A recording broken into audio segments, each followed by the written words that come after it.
Hello बच्चों, let's see the question and the question says that A's skill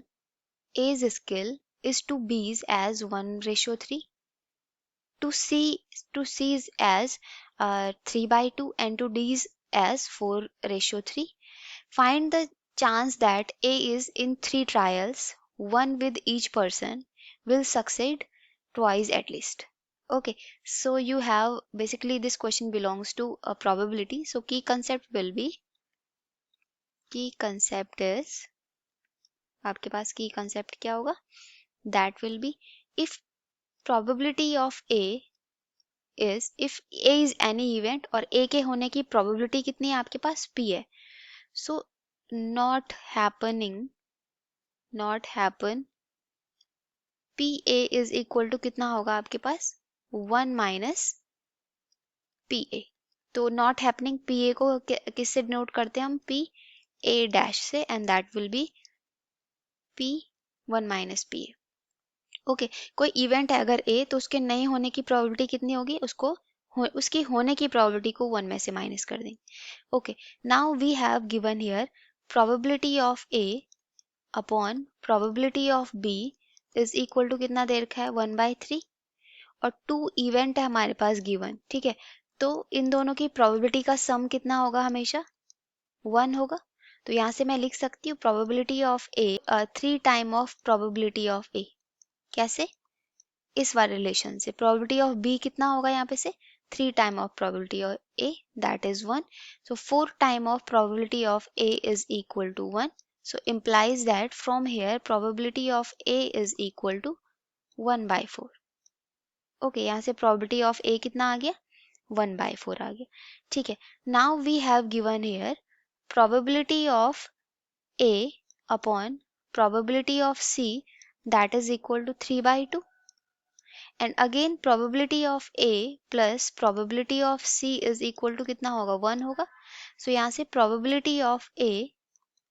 plus probability of C कितना होगा यहाँ पे से आपके पास that will be 2/3 probability of A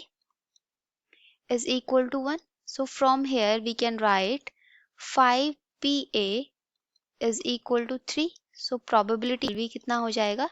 3/5 okay now we have this is the second case third case हमारे पास क्या given है probability of A upon probability of D okay that is equal to कितना है आपके पास ये है आपके पास यहाँ पे क्वेश्चन में आपके पास given क्या है A skill chances of 3 trials तो let's say this is a P1 first trial था ठीक है दूसरा ट्रायल आपके साथ किसके साथ हुआ C के साथ दिस विल बी P2 और तीसरा ट्रायल किसके साथ हुआ है डी के साथ तो ये P3 ट्रायल हो गया आपके पास और 4/3 and again we know that P3A plus P3D is equal to कितना 1 so from here we can write P3A plus क्या होगा यहाँ पे that will be 3/4 P3A that is equal to 1 तो कितना हो जाएगा ये हो जाएगा आपके पास P3A is equal to that will be 4/7 probability हो जाएगी आपके पास ठीक है सो here is the UCAS अब आपको probability क्या निकालनी है probability of A succeeds at least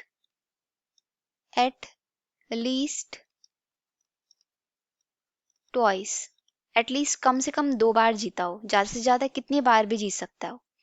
ठीक है तो लेट्स से क्या क्या पॉसिबिलिटीज होंगी या तो वो तीनों बार ही जीता हो 3 ट्रायल्स में जीता हो 1 2 3 ट्रायल्स में जीता हो दूसरी प्रोबेबिलिटी क्या हो सकती है या वो पहले ट्रायल में जीता हो दूसरे ट्रायल में जीता हो और तीसरे ट्रायल में क्या हुआ हार गया होगा तीसरी प्रोबेबिलिटी क्या हो सकती है आपके पास तीसरी प्रोबेबिलिटी हो सकती है कि पहले ट्रायल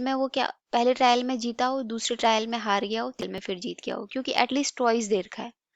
फिर प्रोबेबिलिटी क्या हो सकती है पहले ट्रायल में हार गया हो दूसरे ट्रायल में क्या हुआ जीता हो और तीसरे ट्रायल में भी जीता हो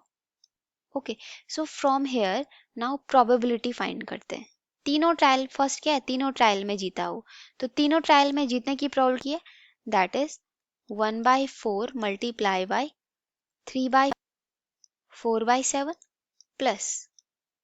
अब क्या है, वो तीसरे ट्रायल में हारा है, ठीक है, तीसरे ट्रायल हार गया है वो,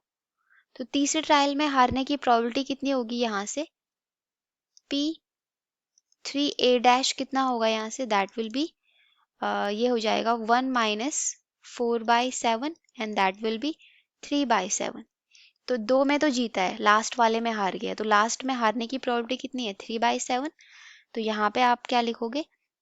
that is 1/4 multiply by 3/5 multiply by 3/7 plus, अब क्या हुआ है, अब दूसरे वाले ट्रायल में हार गया, ठीक है, अब किसकी प्रोबेबिलिटी निकालनी, दूसरे वाले ट्रायल में हार गया, तो दूसरे वाले ट्रायल की प्रोबेबिलिटी कितनी थी आपके पास, दूसरे वाले ट्रायल की प्रोबेबिलिटी थी इतनी, दिस इज P2, तो P2A' कितना होगा, ए हार गया है तो दैट विल बी 2/5, 1 में से माइनस कर देंगे, तो यहाँ पे अगर हम प्रोबेबिलिटी लिखते हैं तो क्या होगा, फिर हारा है 2/5 और फिर जीता है तो कितना, 4/7 प्लस अगेन प्रोबेबिलिटी ऑफ, पहले में ही हार गया है तो पहले की प्रोबेबिलिटी कितनी निकली थी आपकी, 1/4, सो A' कितना होगा, 3/4, okay, so that will B, आपकी प्रोबेबिलिटी हो जाएगी 3/4, पहले हारा है फिर बाकी के दो में जीता है, 3/5 multiply by 4/7, okay, 4 cancelled by 4 and here 4 cancelled by 4 and here 4 cancelled by 4, okay, so after solving this we have here that is